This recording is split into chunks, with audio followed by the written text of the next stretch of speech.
Wild life photography award एक ऐसा award जो उस इंसान को दिया जाता है जो कि इंसानों को छोड़ के इस धरती पर जितने भी जीव जंतु रहते हैं उनकी उस यूनिक टाइमिंग पे फोटो खींचे जिसे देखने के बाद सिर्फ एक ही बात जुबान पर हो, वाह क्या टाइमिंग है। तो यही अवार्ड 2019 में उस पिक्चर को दिया गया जो कि लंदन के एक अंडरग्राउंड रेलवे स्टेशन पर खींची गई थी। यह पिक्चर इतनी यूनिक थी और इसकी टाइमिंग इतनी लाजवाब थी कि आप लोग देखते रह जाओगे। इस पिक्चर में तो चूहे एक दूसरे के साथ कुछ ऐसे घुसंडबाजी कर रहे हैं जैसे कि दो इंसान लड़ रहे हो। वाह क्या टाइमिंग है।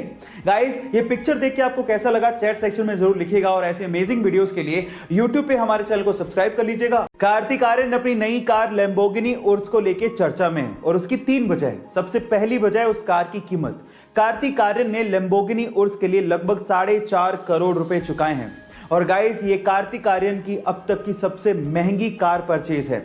दूसरी वजह है कि कार्तिक आर्यन को इस कार की डिलीवरी 3 महीने बाद मिलने वाली थी जो कि कार्तिक आर्यन को मंजूर नहीं था और सिर्फ इसी वजह से इटली से मुंबई तक ट्रांसपोर्ट करने के लिए कार्तिक आर्यन ने इस कार के लिए लगभग 50 लाख रुपए एक्स्ट्रा खर्च किए। और तीसरी वजह है कार को खरीदने के बाद उनके द्वारा डाला गया सोशल मीडिया पे कैप्शन।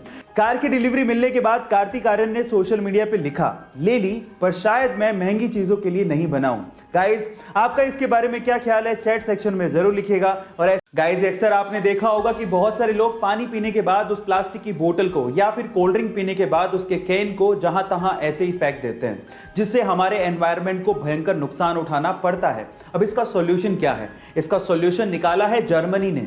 गाइस जर्मनी में क्या होता है कि जब वहां के लोग पानी पीने के बाद प्लास्टिक की बोतल को या फिर कोल्ड ड्रिंक पीने के बाद उस कैन को रिसाइकिल के लिए देते हैं तो उन्हें 0.25 यूरोज रिफंड किए जाते हैं। गाइस इससे प्लास्टिक वेस्ट भी इकट्ठा हो जाता है और एनवायरनमेंट भी साफ रहता है। आपको ये सॉल्यूशन कैसा लगा और क्या आपको भी लगता है कि ये इंडिया में भी इंप्लीमेंट होना चाहिए? चैट सेक्शन में जरूर लिखिएगा। और ऐसे में गाइस इंडिया में मुश्किल से कोई आपको साइकिल पे ऑफिस जाते दिखेगा लेकिन ये चीज बाहर के देशों में बड़ी कॉमन है, स्पेशली नीदरलैंड में।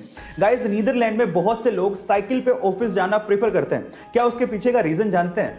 उसके पीछे का रीजन सुन के आप लोग हैरान रह जाओगे क्योंकि वहां की कंपनियां अपने एम्प्लॉइज को साइकिल पे ऑफिस आने के लिए एक्स्ट्रा पैसे देती है।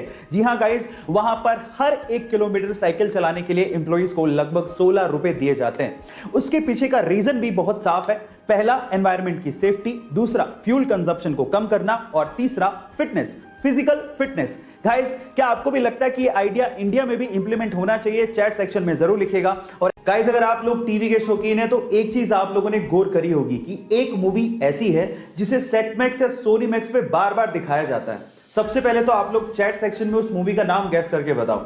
जी हां आपने ठीक लिखा, वो मूवी है अमिताभ बच्चन की सूर्यवंशम। पर सवाल यह है कि सेट मैक्स या सोनी मैक्स सूर्यवंशम मूवी को बार बार क्यों दिखाते रहता है? तो उसके पीछे के 2 रीजन है। पहला रीजन, जिस ईयर में यह मूवी रिलीज हुई थी उसी ईयर में सेट मैक्स चैनल भी लॉन्च किया गया था। और दूसरा रीजन यह है कि सेट मैक्स या सोनी मैक्स ने इस मूवी के अगले 100 सालों के राइट्स उस वक्त खरीद लिए थे और इसी वजह से इस मूवी को वो बार बार दिखाते हैं। क्या इसके पहले तक के फैक्ट आपको पता था? और अगर नहीं पता था तो चैट सेक्शन में जरूर लिखिएगा। और ऐसे अमेजिंग वीडियोस के लिए YouTube पे हमारे चैनल को सब्सक्राइब कर लीजिएगा और अगर आप Instagram पे देख रहे हैं तो मुझे फॉलो करना मत भूलिएगा। मिलते हैं अगली वीडियो में।